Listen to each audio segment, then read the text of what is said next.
JEE advance 2022 के जो aspirants हैं उनके लिए बहुत इंपॉर्टेंट वीडियो है। पेपर को कैसे अटेम्प्ट करना है उसके लिए कुछ चीज़ें हैं जो मैं बताना चाहता हूँ। ठीक है, सबसे पहले तो आपको ये समझना पड़ेगा कि आपको पूरा पेपर सॉल्व नहीं करना है। हाँ, आपको पूरा पेपर सॉल्व नहीं करना है। आप 35% के आसपास अगर मार्क्स लाते हो ना तो आप 110% IIT जा रहे हो। अगर आप 35% ले आते हो पूरे पेपर में तो आप 35% अगर आप सही करके आ रहे हो, ठीक है, अगर आपका 35% के आसपास मार्क्स है आप डेफिनेटली IIT जा रहे हो। ठीक है, वो अलग बात है आपको कंप्यूटर साइंस नहीं मिलेगी, बट आप IIT तो डेफिनेटली जा रहे हो, राइट। सबसे पहले आपको ये समझना पड़ेगा कि पूरा पेपर अटेम्प्ट नहीं करना होता है। जो आपके स्ट्रॉन्ग चैप्टर्स हैं आप क्वेश्चंस को पढ़ो अच्छे से। अगर अपन ऐसा मान रहे हैं अगर एक सब्जेक्ट में 18 से 19 क्वेश्चन आएंगे, जनरली 18 क्वेश्चन आते हैं, फिजिक्स में 18, केमिस्ट्री में 18, मैथ्स में 18, ठीक है। ऑब्वियसली 2 पेपर होते हैं, पेपर 1 पेपर 2। अगर अपन एक पेपर की बात करें यार 18 में से अगर आप 10 क्वेश्चन बहुत अच्छे से अटेम्प्ट करके आते हो ना, 10 क्वेश्चन बहुत अच्छे से अटेम्प्ट करके आते हो और आपके 8 सही हो जाते हैं, आप डेफिनेटली IIT जा रहे हो। आप डेफिनेटली IIT जा रहे हो क्योंकि आपके 40% के आसपास नंबर आ जाएंगे, राइट। तो आपको ये समझना पड़ेगा क्वेश्चंस को समय देना है। ऐसा नहीं है कि भाई क्वेश्चन देखा और तुरंत हो जाएगा, आपको क्वेश्चन को समय देना पड़ेगा। हो सकता है अब यार मैथमेटिक्स जनरली कैलकुलेटिव आती है, बहुत ज़्यादा ऑब्जर्वेशन बेस्ड आती है, तो आपको समय देना पड़ेगा। हो सकता है आप क्वेश्चन देके आपको एकदम से क्लिक नहीं हुआ, हो सकता है 5 मिनट आपको क्वेश्चन समझने में लग गया, आप सॉल्व कर रहे हो, सकता है 10 से 15 मिनट एक सवाल को करने में लग जाए, ऐसा हो सकता है, डेफिनेटली होगा। और वो पेपर में ऐसे क्वेश्चन डाले जाते हैं। कोशिश करना है जो क्वेश्चन लग रहा है बहुत ज़्यादा लेंदी है, जैसे मान लो एक एग्जांपल देता हूँ आपको, जैसे मान लो आपको लग रहा है कि प्रोबेबिलिटी आपकी बहुत अच्छी है और प्रोबेबिलिटी से कोई अच्छा क्वेश्चन आ गया और आप सोचो नहीं प्रोबेबिलिटी तो मैंने कर रखा है, मैंने तो अपना पूरा मॉड्यूल सॉल्व किया है, प्रीवियस ईयर क्वेश्चन सॉल्व कर रखे हैं, रेस सॉल्व कर रखी है, रेफरेंस बुक सॉल्व कर रखी है, तो प्रोबेबिलिटी तो मैं फोड़ के आऊँगा।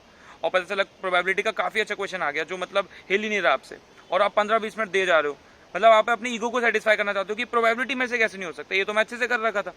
तो ये गलत बात है, क्योंकि क्या है वो क्वेश्चन जो बनाया था ना वो यही सोच के बनाया था कि बच्चा इसमें फंस जाए। अब वो प्रोबेबिलिटी का करने के चक्कर में आप बहुत सारे आसान वाले छोड़ दोगे। हो सकता है वेक्टर का, कोई 3D का, कोई PNC का, या कोई अलजेब्रा का, कैलकुलस का कोई आसान सा क्वेश्चन होगा, वो आप नहीं करोगे प्रोबेबिलिटी वाले सवाल के चक्कर में। तो ऐसा नहीं कि एक क्वेश्चन के चक्कर में अपन बहुत सारा छोड़ दे रहे हैं, ये चीज़ नहीं करनी है। क्वेश्चन लग रहा है लेंदी है, छोड़ दो, आगे बढ़ो। भाई 18 में से आप छाट लो ना कि मैं ये इतने क्वेश्चन तो मेरे को करने हैं। आपको जो क्वेश्चन में कॉन्फिडेंस आया, आंसर आएगा और सही समय पे आ रहा है, उसको सॉल्व करो ना। आपको पूरा करना ही नहीं है, पूरा करने से सिलेक्शन नहीं होता है भाई। 30 से 40% सही करने आओ, IIT जा रहे हो, सही है क्या? मैं बता रहा हूँ, अगर आपकी 60% मार्क्स आ जाते हैं ना, अगर आप 55 to 60% मार्क्स ले आते हो, 3 डिजिट रैंक गारंटीड है। ऑल इंडिया रैंक 1000 के अंदर लिखित आप ले लो, अगर आपके 55 to 60% मार्क्स आते हैं तो यार इतना ही करना होता है, पूरा करना ही नहीं होता है। इनफैक्ट जो ज़्यादा अटेम्प्ट करके आएगा ना उसके नेगेटिव ज़्यादा होंगे, एक्चुअल में मार्क्स नहीं आएंगे। एक्यूरेसी सुपर मैटर करती है, super duper important accuracy. Speed obviously decent speed होनी चाहिए, लेकिन ऐसा नहीं कि बहुत ज़्यादा होनी चाहिए। मैं बता रहा हूँ 50 to 60% सही से अटेम्प्ट करके आओ, डेफिनेटली IIT जा रहे हो, दुनिया कोई ताकत नहीं रोक सकती, राइट। तो अच्छा, कूल रह के पेपर देना है, ऐसा नहीं कि बहुत हड़बड़ा आ गए, कोई सवाल देखे, हो सकता है 2-3 क्वेश्चन लगातार देखे, चमके ही नहीं, कोई दिक्कत नहीं, छोड़ दो, आगे बढ़ो। भाई कोई क्वेश्चन तो चमकेगा, 18 में से 3-4 तो चमकेंगे, तो वो चमकेंगे तो उस कॉन्फिडेंस को लेके आगे बढ़ना है, राइट। देखो अगर पेपर आपको टफ लग रहा है ना तो समझ जाना कि सबके लिए टफ है, सिर्फ आपके लिए टफ नहीं है। तो कोई दिक्कत नहीं है, बिल्कुल लोड मत लेना। अगर कोई सवाल आपका अटक रहा है तो सामने वाले का भी अटकेगा, कोई दिक्कत नहीं है ना, तो उसका लोड नहीं लेना है। पेपर में कोशिश करो जितने ज़्यादा सवाल कर सकते हो एक्यूरेसी से कर सको। मोर देन वन करेक्ट में ध्यान रखना, पार्शियल मार्किंग है कि नहीं, नेगेटिव है कि नहीं, उस हिसाब से अटेम्प्ट करना। इंटीजर टाइप में ध्यान रखना कितने डेसिमल तक आंसर देना है, नेगेटिव पॉजिटिव कैसे मार्क करना है, बहुत ज़्यादा मैटर करता है ये सब, ठीक है। मैट्रिक्स मैच वगैरह में भी ध्यान रखना। तो ऑब्वियसली क्वेश्चंस अलग अलग टाइप के आते हैं, अलग अलग पैटर्न में आते हैं, तो क्वेश्चन की लैंग्वेज को सही से पढ़ना, इंस्ट्रक्शन सही से पढ़ना, आपको कैसे मार्क करना है, ठीक है, सब बहुत ध्यान से सॉल्व करना है, राइट।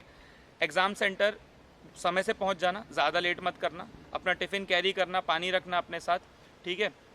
जो भी एडमिट कार्ड में जो भी इंस्ट्रक्शंस है उसको फॉलो कर लेना, समय से पहुंच जाना। जो सेंटर है पता कर लो एड्रेस कहाँ पे है, कई बार क्या होता है बच्चे लास्ट मोमेंट में एकदम हड़बड़ा जाते हैं, एड्रेस नहीं मिलता उनको, ये चीज़ भी मैटर करती है, ठीक है।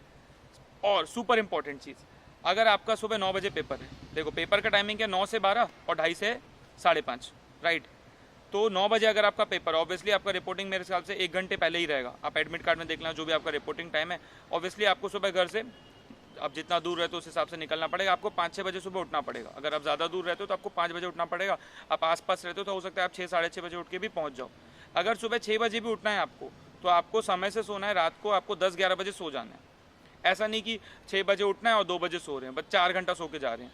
भाई पेपर 3-3 घंटे के 2 पेपर देने हैं आपको 6 घंटा तो बैठना है कंटिन्यूस, बीच में 2.5 घंटे का गैप है, मतलब आपको 8.5 घंटे अपने निकाल के रखने हैं, राइट। और आप बोलोगे मैं 4 घंटे सो के जाऊँगा तो होगा नहीं, राइट।